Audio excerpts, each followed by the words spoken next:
नमस्कार दोस्तों, स्वागत है आप सभी लोगों का टीएन नर्सिंग क्लासेस के ऑनलाइन प्लेटफॉर्म पे। मैं आज आपको सक्शन इवापोरेशन के अंदर जो इंस्ट्रूमेंट ओप्स के यूज़ होते हैं वो आपको इस क्लास के अंदर शॉर्ट वीडियो में आपको क्लियर करूँगा। ठीक है, आपके सामने ये सिम्स स्पेकुलम है। क्या है दोस्तों? CIMS speculum. क्लियर है। और फिर बात करेंगे तो ये यूट्राइन साउंड। ठीक है, जब कॉपर्टी आप इंसर्ट करेंगे तो कॉपर्टी कितना इंसर्ट करना है वो इस पर आप करेंगे। ठीक है, मेजर करेंगे। यूट्राइन लेंथ को नापने के लिए यूट्राइन साउंड यूज़ किया जाता है। यह है यूट्राइन क्यूरेट। ठीक है, तो ये यूट्राइन साउंड इस तरह से होता है, यूट्राइन क्यूरेट इस तरह से होता है। दोनों में कंफ्यूज नहीं होना चाहिए आपको। क्यूरेट में इस तरह से कर्व शेप के ये इस तरह से बने हुए दोनों एंड पे। ठीक है, नेक्स्ट बात करेंगे आपके सामने ये वल्सेलम फोर्सेप। इसमें रेड लाइट टूथ होते हैं आगे। ठीक है, 3 और एक साइड 4। ठीक है, इस तरह से ये बंद हो जाता है। ठीक है, एंटीरियर जो वेजाइनल वॉल जो आपका जो सर्विक्स होता है, यूट्रस का पार्ट सर्विक्स, उसको ये पकड़ के होल्ड करने के काम में आता है। ठीक है, और ये है एंटीरियर वेजाइनल वॉल रिट्रैक्टर। ठीक है, एंटीरियर वेजाइनल वॉल रिट्रैक्टर और क्यूरेट हो गया। ठीक है, और आपका ये यूट्राइन साउंड। इन तीनों इंस्ट्रूमेंट में आपको कभी भी कंफ्यूज नहीं होना है। क्लियर है।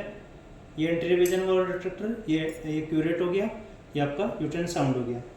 फिर आपके सामने ये अलग अलग साइज के ये डायलेटर्स होते हैं। इनको हेगार डायलेटर बोला जाता है। क्या बोला जाता है दोस्तों? हेगार डायलेटर। क्लियर है। ये अलग अलग साइज के होते हैं। फिर जनरल इंस्ट्रूमेंट्स की बात करें तो ये आपके सामने है एलीज। ठीक है, आगे रेड टूथ जैसे चूहे के दांत होते हैं उसी तरह से इसके टिप पे टूथ होते हैं। क्लियर है। और नीडल होल्डर की बात करें तो ये नीडल होल्डर होता है इस तरह से, इसके कर्व होता है एक बीच में, ग्रूव बोलते हैं इसको। क्रिस क्रॉस सेरेशंस होते हैं और ग्रूव होता है। ठीक है, ये नीडल होल्डर होता है। आर्टरी के अंदर क्या होता है? ट्रांसवर्स सेरेशंस होते हैं, ट्रांसवर्स लाइनिंग होती है, ये स्ट्रेट आर्टरी। क्लियर है दोस्तों। नेक्स्ट बात करेंगे ओवम फोर्सेप किस तरह से होती है। ये ओवम फोर्सेप होती है इस तरह से। कुछ भी जैसे वेजाइना के अंदर कुछ भी जैसे ओवरी, आपकी फिलिपिन ट्यूब, यूट्रस, कुछ इस तरह से मटेरियल है, उसको निकालने के काम में ये आता है। जैसे मटेरियल है कोई भी। ठीक है, नेक्स्ट बात करेंगे फोर्सेप की। ये आपके सामने टूथ फोर्सेप है। ये जनरल इंस्ट्रूमेंट्स में काउंट होते हैं दोस्तों। ये स्पंज होल्डिंग फोर्सेप है।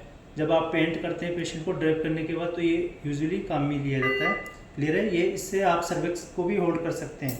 क्लियर है। यदि आप वल्सेलम से नहीं होल्ड करना चाह रहे तो इससे भी अपन होल्ड कर सकते हैं। और आपके सामने देखें तो ये किडनी ट्रे इस तरह से और बाउल है। तो ये एक पूरा सेट होता है सक्शन इवोकेशन के लिए। और इसमें एक 8 नंबर का कर्मांस कैनुला होता है ट्यूब जैसा, वो भी यूज़ करना होता है। साथ में अपने को सक्शन मशीन भी चाहिए होता है। Thank you so much.